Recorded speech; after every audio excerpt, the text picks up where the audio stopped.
कर्क राशि वाले व्यक्तियों के लिए यह सप्ताह यानी कि 21 से लेकर के 27 जुलाई तक का यह समय जो है काफी सावधानी वाला है। सचेत आपको रहना होगा। यहाँ मैंने देखो लिखा भी है टाइटल, सावधान रहना होगा। क्यों? क्योंकि इस सप्ताह आपका जो ये शुक्र का राशि परिवर्तन हो रहा है आपके 12th हाउस में, 12वें घर में हो रहा है, जो आपके खर्चों को अनियंत्रित कर सकता है। इसके अतिरिक्त आपके लिए गुरु, जो पहले से ही आपका महत्वपूर्ण ग्रह 12वें घर में ट्रांजिट कर रहा है, जो कि इतना अच्छा नहीं माना जाता है। हालांकि बाकी ग्रहों का ट्रांजिट आपके लिए अच्छा है, और राहु अष्टम भाव में तो आपको दिक्कत दे रहा है, यानी कि 3 ग्रह आपके इस सप्ताह जो है थोड़ी गणित बिगाड़ रहे हैं। इसके अलावा चंद्रमा 22 और 23 तारीख को आपको समस्या देगा, पीड़ा देगा। लेकिन आपको एक बात मैं विशेष रूप से बताने वाला हूं कि अब तक आपको हम जो साप्ताहिक राशिफल बता रहे थे वो केवल आपकी राशि के आधार पर बता रहे थे। तो कई लोग आप ये प्रश्न कर रहे थे कि भाई हमें आप ये बताइए कि कर्क राशि वाले व्यक्ति तो बहुत सारे हैं, सबका फल एक जैसा थोड़ी हो सकता है। तो हमने इस राशिफल को और डीप करके अब नक्षत्र राशिफल के एक नए कॉन्सेप्ट के साथ में मैं इस बार आपको राशिफल बताने जा रहा हूं, जिसमें हम ये बताएंगे कि कर्क राशि वाले व्यक्ति, चूंकि कर्क राशि में पुनर्वसु, पुष्य और अश्लेषा ये 3 नक्षत्र होते हैं, तो इन 3 नक्षत्र में अलग अलग जो आपका नक्षत्र जन्म नक्षत्र है उसके आधार पर आपके लिए कैसा समय रहेगा। यानी कि अगर आप कर्क राशि वाले व्यक्ति और पुनर्वसु नक्षत्र में जन्म है तो आपके लिए सप्ताह कैसा रहेगा। यदि आपकी कर्क राशि है और आपका पुष्य नक्षत्र है तो आपके लिए जन्म कैसा रहेगा, और यदि आपकी कर्क राशि और अश्लेषा नक्षत्र है तो आपके लिए ये जो है सप्ताह कैसा रहने वाला है। तो ये न्यू कॉन्सेप्ट के साथ में आपको मैं राशिफल बता रहा हूं साप्ताहिक। निश्चित रूप से ऐसा राशिफल इतनी गहराई से आपको और कोई भी चैनल वाला व्यक्ति नहीं बताने वाला है। तो अपना पूरा साप्ताहिक राशिफल जरूर सुने, ताकि आपको यह गहनता से पता लगे कि मेरी समस्या क्या है, किन क्षेत्रों में मुझे ज्यादा दिक्कत हो सकती है, सावधान रहना है, और क्या उपाय और टिप्स रहेंगे जो हम बताएंगे, जिससे आपका जीवन बहुत ही श्रेष्ठ होगा। तो पूरा राशिफल सुने। अभी तक अगर हमारे चैनल को आपने सब्सक्राइब नहीं किया है तो जरूर कर लीजिए, ताकि आपको हर सप्ताह और मासिक राशिफल जो है समय समय पर मिल सके। तो डीप और गहराई से आपको ये बताने जा रहा हूं। तो शुरुआत करेंगे सबसे पहले स्वास्थ्य के मामले में। स्वास्थ्य में देखिए आपकी कर्क राशि है, कर्क राशि का स्वामी कौन होता है? चंद्रमा। और चंद्रमा जो है 22 और 23 तारीख को 12वें घर से ट्रांजिट करेगा। गुरु यहाँ पर उसकी जो है युति बनेगी गुरु से, क्योंकि शुक्र जो है 26 जुलाई को मिथुन में आएगा। कहने का मतलब कि चंद्रमा का 22 और 23 तारीख को 12वें घर से ट्रांजिट आपके हेल्थ के मामले में बिल्कुल भी अनुकूल नहीं कहा जा सकता। यह आपको स्वास्थ्य के दृष्टिकोण से दिक्कत या परेशानी दे सकता है। कहने का मतलब इन 2 दिनों में आपको ज्यादा सतर्क या सावधान रहना होगा। अब यदि देखें नक्षत्र के आधार पे, तो पुनर्वसु नक्षत्र में विशाखा और सद्भिषा नक्षत्र मैंने आगे लिखे हैं। पुनर्वसु आपका स्वयं का नक्षत्र है जन्म, विशाखा आपका कर्म नक्षत्र है, सद्भिषा आधान नक्षत्र है। यानी कोई भी ग्रह जो पाप ग्रह यदि पुनर्वसु नक्षत्र में चले तो वह विशाखा और सद्भिषा को जो वेद करता है, या फिर इन तीनों नक्षत्रों में से किसी भी नक्षत्र में वो ट्रांजिट करे या वेद करे, तो ऐसी स्थिति में आपके लिए समय बेटर नहीं रहेगा। तो कहने का तात्पर्य क्या है कि आपके लिए ये जो पुष्य के आगे मैंने अनुराधा और पूर्वा भाद्रपद लिखा है, श्लेषा के आगे मैंने ज्येष्ठा और उत्तरा भाद्रपद लिखा है। तो हम यहाँ पर देखेंगे कि यहाँ पर जो है राहु पूर्व भाद्रपद नक्षत्र से वर्तमान में ट्रांजिट कर रहा है। यानी कि पूर्व भाद्रपद नक्षत्र जो है वो किसका वेद नक्षत्र है? पुष्य का। यानी कि अगर आपका जन्म कर्क राशि में हुआ है और पुष्य नक्षत्र में हुआ है तो आपको अपनी हेल्थ के प्रति सबसे ज्यादा कॉन्शियस या सतर्क रहना होगा, क्योंकि राहु का इंपैक्ट आपके ऊपर सबसे ज्यादा है नेगेटिव, क्योंकि राहु एक पाप ग्रह है। अब वो क्या इंपैक्ट है? राहु अष्टम का क्या करता है?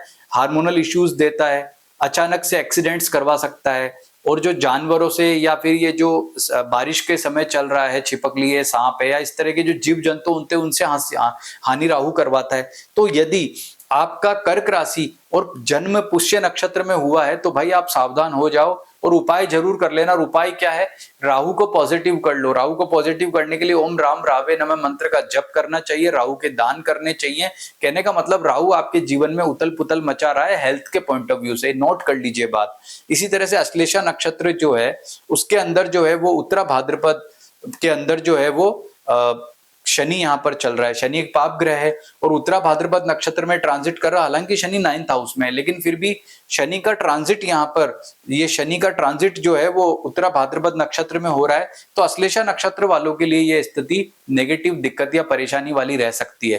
कहने का तात्पर्य क्या है कि यदि आपकी कर्क राशि है तो पुनर्वसु नक्षत्र है तो आपको कोई दिक्कत नहीं है। पुष्य नक्षत्र है तो भाई सावधान हो जाओ, आपका स्वास्थ्य संबंधी सबसे ज्यादा दिक्कत रहेगी। 22-23 तारीख को विशेष रूप से आपको ध्यान देना है। और अश्लेषा अश्लेषा नक्षत्र है तो भी आपको सावधानियां सचेत रहना होगा, क्योंकि शनि का ट्रांजिट यहां होने से समस्या बढ़ रही है।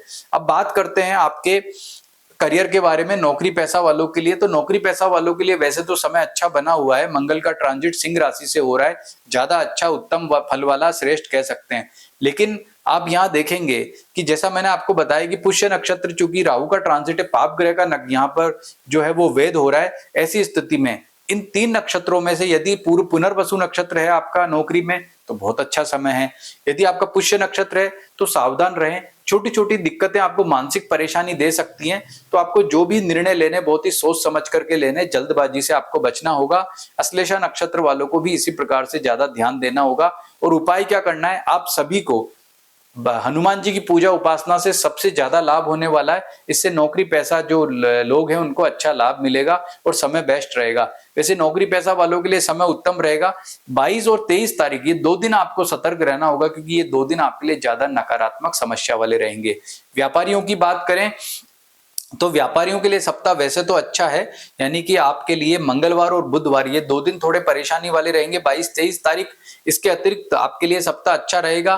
धन लाभ के दृष्टिकोण से देखो, अभी सूर्य का राशि परिवर्तन पिछले सप्ताह हुआ था, तो उसका इंपैक्ट यानी कि प्रभाव अच्छा व्यापारियों को देखने को मिलेगा। लेकिन यदि आपका अश्लेषा नक्षत्र में जन्म हुआ है तो आपके लिए सप्ताह इतना उत्तम नहीं है। अगर आप व्यापारी हैं तो भी आपको ज्यादा सचेत रहना होगा और शनि से संबंधित उपाय आपको सबसे ज्यादा करने होंगे। भले ही शनि अभी वक्री चल रहा हो, लेकिन फिर भी आप व्यापारी हैं और आपका अश्लेषा नक्षत्र है तो आपको ज्यादा सचेत रहना होगा। अब बात करते हैं आपके पारिवारिक सुख के बारे में। तो पारिवारिक सुख के दृष्टिकोण से समय उत्तम है। 26 जुलाई को शुक्र का राशि परिवर्तन हो रहा 12वें घर में, तो वो पारिवारिक सुख को आपके प्रभावित करेगा। कैसे प्रभावित करेगा कि शुक्र 12वें घर में आएगा तो कहीं ना कहीं आप किसी यात्रा पर जा रहे हैं, चिंता दे देगा। जैसे आपके परिजन है, माता पिता है, भाई बंधु किसी यात्रा पे गए, कोई दिक्कत हो गई, कठिनाई हो गई, तो ऐसे इश्यूज रह सकते हैं। तो आपको क्या करना है कि यदि आप किसी लंबी यात्रा पर जाते हैं तो पूरी सावधानी और सचेत रहें, मेडिसिन वगैरह साथ में रखें, मौसम का पूर्वानुमान लेने की कोशिश करें। यानी कि ऐसा जो है दिक्कत परेशानी बढ़ेगा, हेल्थ इश्यू कोई हो जाता है आपके माता पिता को तो तुरंत आप डॉक्टर को दिखाएं। कहने का मतलब पारिवारिक चिंता जो है वो 26 जुलाई के बाद आपको थोड़ा परेशान करेगी, माइनर, मेजर नहीं। अगर दिक्कत आएगी भी तो उसका समाधान आपको तुरंत मिल जाएगा। वैवाहिक सुख की बात करें तो वैवाहिक सुख के मामले में सप्ताह आपके लिए अनुकूल कह सकते हैं। लेकिन शुक्र का राशि परिवर्तन जो 12वें घर में होगा, तो 12वें घर में गुरु और शुक्र की युति होगी, वो आपके वैवाहिक सुख के मामले में ज्यादा दिक्कत नहीं देगी, लेकिन थोड़ा ईगो इशू दे सकती है। यानी कि आपके जीवन साथी में कोई किसी बात पे ईगो के कारण कोई मनमुटाव, दिक्कत या परेशानी आ जाए, इस तरह के इश्यूज रह सकते हैं। अदरवाइज और दिक्कत नहीं है। लेकिन यदि आपका जन्म अश्लेषा नक्षत्र में हुआ है या फिर पुष्य में हुआ है, सबसे ज्यादा दिक्कत तो अश्लेषा वालों को है। तो भाई अश्लेषा नक्षत्र वालों का वैवाहिक सुख जो है सबसे ज्यादा दिक्कत यहाँ दिखा रहा है, क्योंकि शनि का ट्रांजिट जो है कहीं ना कहीं आपको दिक्कत देगा।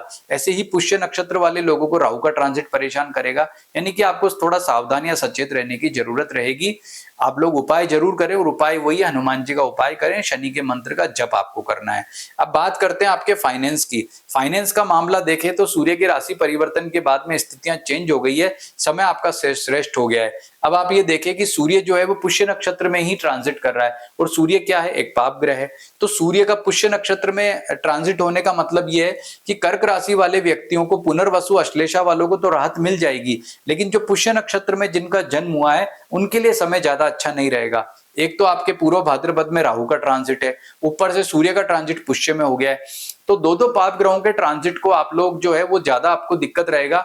तो फाइनेंस के मामले में देखें तो बाकी जो 2 नक्षत्र है उनको अच्छा है। पुष्य नक्षत्र वालों को उपाय जरूर करना है, और उपाय क्या करना है, राहु की अनुकूलता के लिए तो उपाय करना ही करना है। इसके अतिरिक्त भगवान सूर्य से संबंधित जो भी उपाय हैं, जैसे ओम गृणी सूर्याय नमः मंत्र का जप है, भगवान सूर्य को अर्घ्य देना है, ये उपाय भी अभी आपको करना है। क्योंकि पुष्य नक्षत्र में लगभग 4-5 दिन तो सूर्य रहेगा, उसके बाद में पुष्य के बाद निकल करके वो जो आगे के नक्षत्र अश्लेषा में जाएगा। तो अभी ये समय आपके लिए काफी सचेत, सावधानी वाला रहने वाला है। बाकी दोनों नक्षत्र वालों के लिए ठीक है। अब बात करते हैं विद्यार्थियों के लिए। स्टूडेंट के लिए समय अच्छा बना हुआ है, काफी एनर्जेटिक है। आप बहुत ही शानदार एनर्जी से अपना जो है एकाग्रता आपकी रहेगी।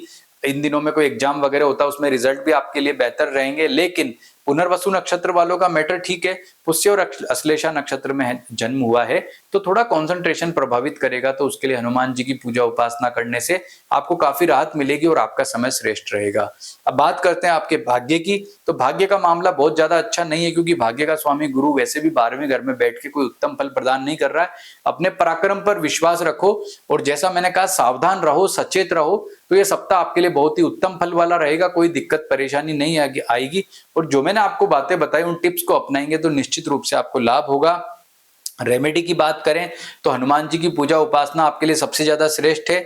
22 और 23 ये 2 दिन जो हैं इसमें सबसे ज्यादा सतर्क या सावधान रहने की जरूरत होगी, और नक्षत्र के आधार पर आपको डीप में और गहराई में जाकर के जो बातें बताई उन पर गौर करें, उससे आपको और ज्यादा स्पष्टता से पता लगेगा कि मेरे लिए समय कैसा है। कहने का मतलब कि कर्क राशि वाले व्यक्तियों को बहुत ही डीप यानी गहराई में जाकर के नक्षत्र के आधार पर जो फल बताएं उससे स्पष्ट हो गया है कि प्रत्येक कर्क राशि वाले व्यक्ति के लिए अच्छा समय नहीं है। इसमें जिन जिन का जन्म अश्लेषा या पुष्य नक्षत्र में हुआ उनके लिए थोड़ा दिक्कत है, पुनर्वसु वालों के लिए अच्छा है। तो अगर आपको ये जन्म नक्षत्र क्या है जानना है तो नीचे नंबर दिए गए, अपनी date of birth, birth time, birth place भेज दीजिए, हम आपको देख करके बताएंगे कि आपका जन्म नक्षत्र क्या है। नमस्कार।